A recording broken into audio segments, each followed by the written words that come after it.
Bismillahirrahmanirrahim. Assalamualaikum warahmatullahi wabarakatuh. Selamat siang kepada teman-teman, adik-adik pelajar di MTS, serta Bapak Ibu Guru pengajar di MTS Negeri 4 Sleman.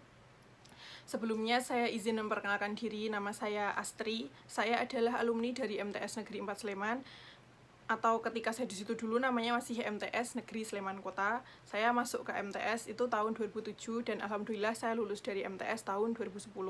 Untuk saat ini saya sedang melaksanakan studi S2 di bidang teknologi pertanian di Jepang, tepatnya di Kyushu University, itu letaknya di kota Fukuoka.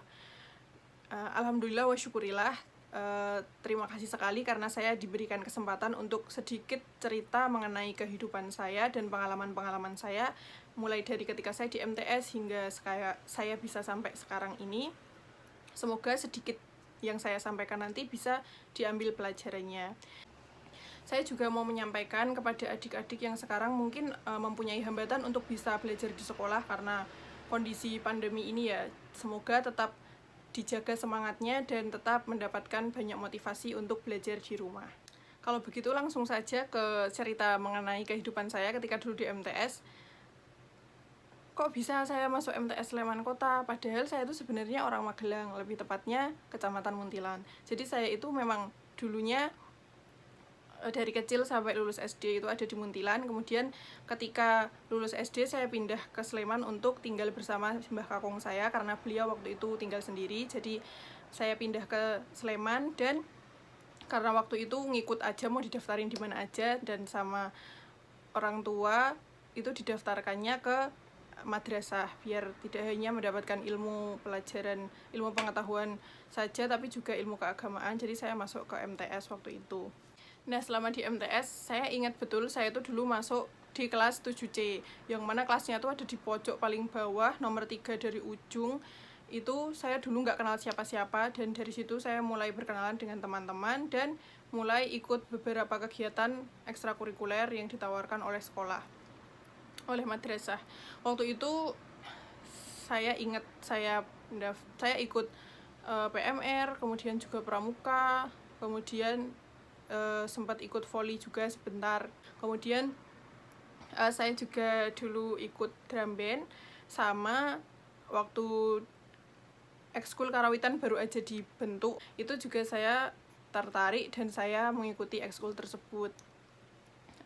Selain itu, dari 3 tahun saya sekolah di MTS itu saya sangat banyak sekali mendapatkan pengalaman, mulai dari punya teman-teman, mulai dari yang rajin banget sampai yang nakal banget, sampai ikut kegiatan-kegiatan yang sangat bermanfaat banget seperti kegiatan ekskul dan kegiatan les dan sebagainya, sampai kegiatan yang nggak bermanfaat kayak main-main di sekolah, hujan-hujanan, bolos, itu juga saya pernah merasakan semuanya. Yang saya ingat banget dari MTS itu adalah saya mengikuti kegiatan PMR, dan waktu itu PMR punya banyak kesempatan untuk ikut lomba di sekolah, yang mana waktu itu lombanya diadakan di SMA Negeri 1 Yogyakarta, yang mana bisa bikin saya termotivasi untuk sekolah di SMA 1 Yogyakarta. Kemudian juga dari kegiatan PMR, kegiatan pramuka itu saya benar-benar bisa mendapatkan banyak pengalaman, tidak cuman teori tapi juga praktek di lapangan, karena dulu tuh sangat banyak kegiatan-kegiatan lapangan yang bisa memberikan memori-memori yang sampai saat ini saya ingat-ingat terus, dan teman-teman yang sampai saat ini pun masih deket dan berkomunikasi sampai sekarang. Nah, kemudian karena dari lomba-lomba PMR yang diadakan di SMA Negeri 1 Yogyakarta itu, saya jadi punya motivasi baru untuk, wah saya pengen sekolah di sini, ini sekolahnya kok keren banget gitu. Terus mulai dari situ saya mulai meningkatkan lagi belajar saya, mengejar NEM yang kira-kira dibutuhkan untuk bisa masuk ke SMA itu. Nah, itu mulai dari masuk kelas 3 itu benar-benar saya kejar terus belajarnya, hingga alhamdulillah ketika saya lulus dari MTS itu saya mendapatkan nilai NEM yang lumayan tinggi dan cukup untuk memenuhi syarat masuk ke SMA 1 Yogyakarta. Nah, di 2010 ini alhamdulillah saya berhasil mendaftar SMA di SMA Negeri 1 Yogyakarta. Waktu itu ada 2 orang, saya dan Mbak Miftah Nurrohimah, yang alhamdulillah berhasil melanjutkan sekolah ke SMA Negeri 1 Yogyakarta, yang mana waktu itu sebenarnya sangatlah tidak mungkin dan sangatlah sulit untuk bisa dijangkau oleh saya gitu. Selain dari motivasi saya sendiri, waktu itu saya ingat banget juga saya selalu mendapatkan banyak dorongan dari guru-guru di MTS untuk kamu bisa sekolah di sini, kamu coba untuk mengejar NEM biar bisa masuk ke sekolah ini, begitu. Jadi waktu itu benar-benar saya belajar keras dan juga alhamdulillah mendapatkan banyak dukungan dari pihak-pihak lain yang tidak bisa saya sebutkan satu persatu. Nah, kemudian ketika di SMA ini, karena posisinya jauh dari rumah, saya waktu itu tinggal bersama kakak yang alhamdulillah sudah kuliah, jadi saya tinggal berdua dengan kakak saya. Waktu itu saya jujur di SMA ini agak merasakan banyak kesulitan baik di bidang akademik maupun di bidang pergaulan. Kenapa? Karena ya waktu itu saya adalah orang yang lulus dari MTS dan juga saya tuh rumahnya jauh banget di Muntilan sana, sehingga untuk urusan pergaulan pun agak susah. Kemudian untuk mengajar akademiknya anak-anak yang pinter-pinter banget itu tuh juga susah. Ditambah lagi saya juga waktu itu jauh dari orang tua, jadi agak kesulitan untuk mengejar belajarnya. Nah, di situ saya gimana caranya tetap memotivasi diri sendiri dan tidak menyerah untuk tetap belajar terus. Ketika di SMA juga saya nggak cuma belajar aja, tapi juga saya mengikuti beberapa kegiatan ekstrakurikuler, seperti waktu itu ikut PMR karena melanjutkan PMR yang ada di MTS, kemudian ya masuk SMA dan daftar PMR lagi, begitu. Kemudian waktu itu sempat jadi anggota klub perpustakaan kayak gitu, dan juga rohis, tapi kemudian yang saya jalani sampai akhir itu PMR karena emang udah senang di bidang itu, jadi dijalani sampai mau lulus. Ketika di SMA ini sebenarnya ya karena SMA Negeri 1 Yogyakarta itu dulu bayarnya mahal banget, jadi alhamdulillah saya sempat cerita-cerita dengan guru BK, kemudian alhamdulillah diberikan bantuan beberapa beasiswa yang saya dapatkan ketika saya berada di kelas 1 maupun kelas 2 maupun kelas 3, meskipun tidak mengcover full, tapi alhamdulillah sangat membantu untuk saya bisa tetap melanjutkan studi di sekolah tersebut. Selain itu juga saya mendapatkan motivasi banyak dari guru BK untuk tetap semangat dan gak boleh berkecil hati meskipun melihat dari teman-teman yang jauh lebih pintar dan jauh lebih banyak fasilitas begitu, sehingga saya tetap terpacu untuk terus belajar. Nah, di SMA ini meskipun menikmati waktu untuk bermain-main dan kegiatan-kegiatan ekstrakurikuler, tapi kan kegiatan akademik tetap harus jadi yang utama, karena SMA itu kan kita benar-benar menentukan mau kuliah apa, dan kuliah itu yang akan menentukan mau jadi apa, seperti itu. Jadi waktu itu saya mencari-cari info tentang universitas dan saya mendapatkan satu universitas impian dan jurusan impian yang benar-benar saya pengen dari kecil, sehingga waktu itu saya mulai terpacu untuk belajar dengan sebaik-baiknya. Saya ingat banget, saya punya keinginan yang sangat kuat untuk belajar di salah satu universitas di Bandung di jurusan yang saya pengen banget. Nah, di situ saya mulai mencari-cari info tentang seberapa besar kemungkinan saya untuk bisa masuk ke situ. Nah, dari SMA untuk masuk kuliah itu kan jalannya ada bermacam-macam ya, ada yang SNMPTN yang mana melalui jalur rapot, nilai rapot, kemudian juga ada SBMPTN atau ujian tertulis masuk perguruan tinggi. Nah, waktu itu saya karena yakin banget ingin masuk jurusan itu, sehingga yang pakai nilai raport itu, SNMPTN nilai raport itu, saya mendaftar ke Bandung itu.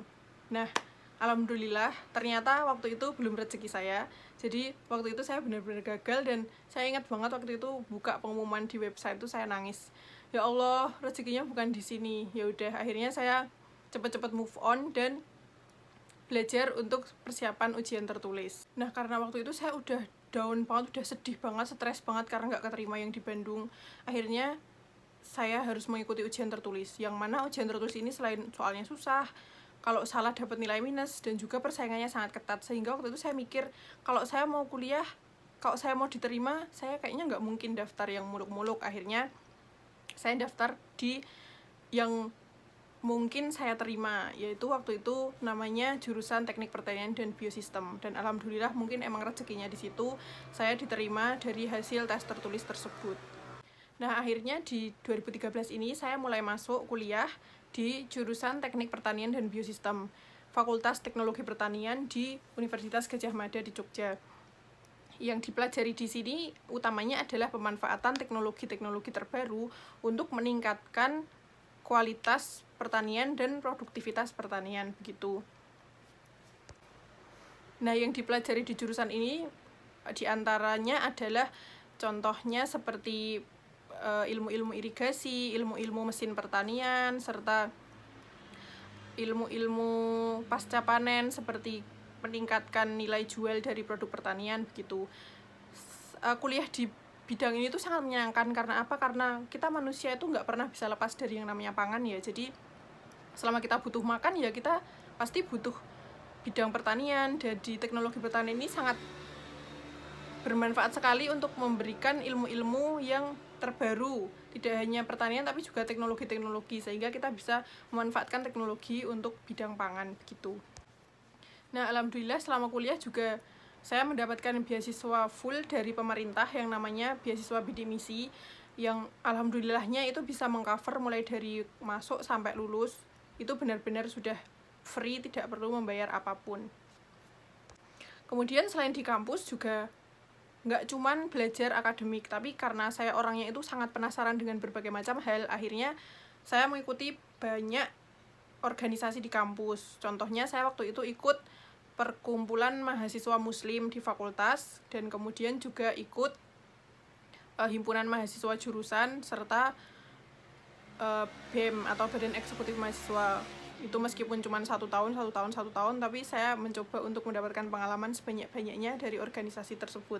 Untuk yang di luar fakultas, saya juga mengikuti unit kegiatan mahasiswa, itu namanya unit kegiatan seni Jawa, yang mana waktu itu saya ingin melanjutkan kegiatan karawitan yang pernah saya pelajari waktu MTS, sehingga saya akhirnya masuk ke unit tersebut dan belajar karawitan lagi. Selain itu saya juga mencari pengalaman lain di kampus, yaitu dengan mendaftar asisten laboratorium, yang mana tugasnya itu mengajari dan membimbing adik-adik angkatan yang melaksanakan praktikum atau uji coba di laboratorium. Lalu di semester akhir kita sudah harus mulai fokus ke skripsi. Skripsi itu apa? Skripsi itu adalah kita melakukan penelitian dan hasil dari penelitian itu kita tulis dalam bentuk karya ilmiah begitu, yang menjadi salah satu syarat kelulusan untuk S1. Nah, untuk skripsi ini dulu saya dan teman-teman bikin tim untuk melakukan penelitian di bidang smart agriculture atau pertanian pintar, yang isinya itu kurang lebih kita memanfaatkan sensor-sensor untuk pemanfaatannya di bidang pertanian. Nah, di skripsi ini kan kita punya dosen pembimbing namanya, yang mana beliau membimbing mulai penelitian hingga kita bisa ujian skripsi untuk kelulusan begitu. Selama dibimbing beliau ini, kita mendapatkan banyak sekali ilmu dan juga pengalaman-pengalaman dari beliau ketika beliau bersekolah dulu. Dosen pembimbing saya ini kebetulan merupakan alumni dari universitas di Jepang yang sekarang saya datangi begitu. Pada suatu hari, salah satu dosen dari Jepang itu pernah ada yang datang ke kampus, dan kita sempat melaksanakan diskusi, ngobrol-ngobrol mengenai penelitian yang dilakukan di UGM dan juga penelitian yang dilakukan di universitas di Jepang. Dari situ saya mulai kepikiran, bisa nggak ya saya kuliah di Jepang? Soalnya di Jepang kan teknologinya udah sangat maju. Kayaknya saya bisa belajar banyak dan dapat pengalaman yang banyak banget kalau bisa belajar di Jepang. Akhirnya dari situ saya mencari-cari info untuk kesempatan-kesempatan kuliah di luar negeri, terutama di Jepang. Akhirnya sambil menyelesaikan skripsi itu saya sambil meningkatkan skill-skill lain. Contohnya seperti saya belajar bahasa Inggris lebih giat lagi dengan cara membaca buku, menonton film dengan subtitle bahasa Inggris, kemudian sering mendengarkan musik dalam bahasa Inggris dan mencoba-coba berbicara dalam bahasa Inggris seperti itu. Akhirnya ketika saya lulus kuliah di tahun 2018 bulan Januari, saya waktu itu mulai lebih giat lagi mencari info tentang kuliah di luar negeri.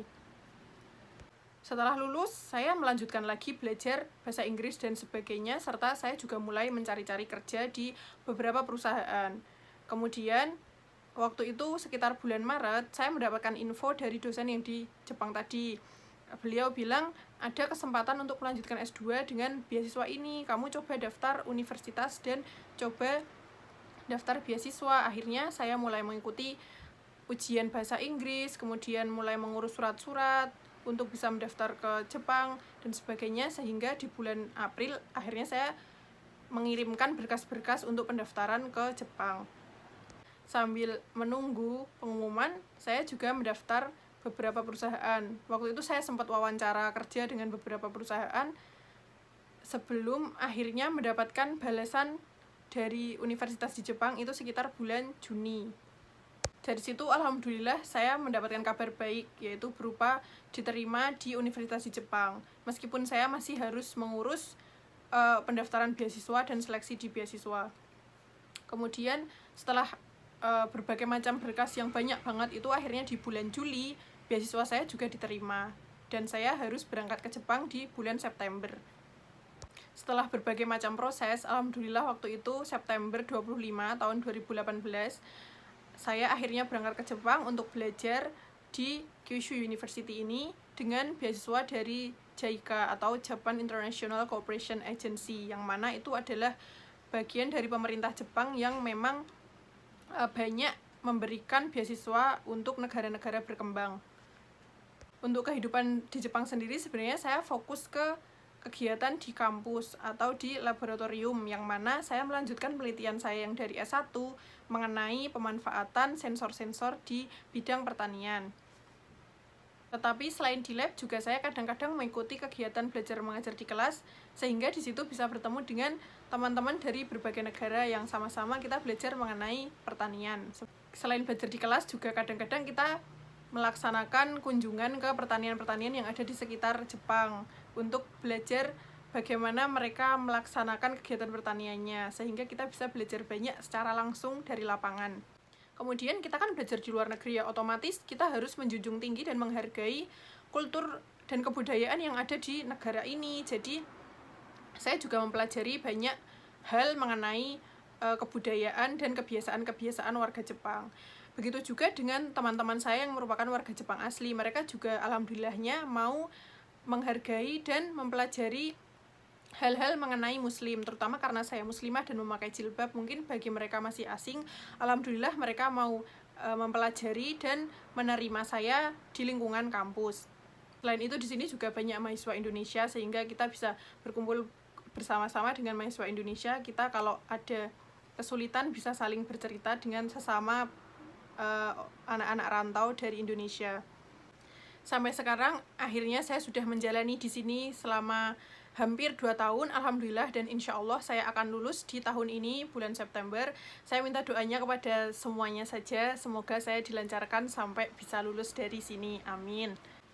Mungkin sedikit motivasi dari saya yang telah mendorong saya dari dulu hingga sampai bisa sekarang ini adalah manfaatkan waktu sebaik mungkin. Memanfaatkan waktu sebaik mungkin itu sangat penting ya, karena apa yang kita lakukan hari ini itu akan sangat mempengaruhi apa yang akan terjadi pada kita di depan nanti. Kemudian yang kedua adalah jangan terlalu takut memikirkan masa depan.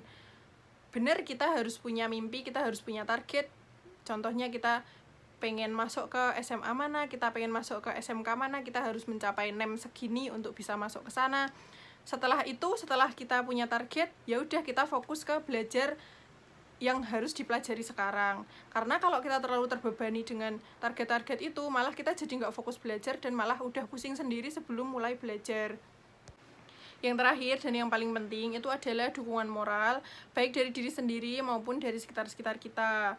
Antara lain doa orang tua, restu orang tua, kemudian doa kita sendiri, ibadah kita, zikir kita kepada Allah, itu akan sangat mempengaruhi ketenangan hati kita, sehingga akan lebih dimudahkan dalam menuntut ilmu dan menjalani hari-hari. Selain itu, doa-doa baik dari guru-guru maupun teman-teman kita itu juga akan sangat penting. Kita bisa saling mendoakan yang baik-baik sehingga semuanya lebih dimudahkan dalam menjalani kehidupan. Mungkin untuk cerita saya cukup sampai di sini. Terima kasih sekali lagi karena saya sudah diberikan kesempatan untuk bisa cerita sebanyak ini. Semoga dari cerita saya bisa diambil hal-hal positifnya dan dibuang hal-hal negatifnya. Untuk pesan saya sekali lagi, saya sendiri tidak semua cita-cita saya itu terwujud, tetapi ingat bahwa Allah selalu punya rencana yang terbaik. Selama kita berusaha sebaik-baiknya, insya Allah hasilnya itu tidak akan mengkhianati usaha. Terima kasih dari saya. Cukup sekian. Wassalamualaikum warahmatullahi wabarakatuh.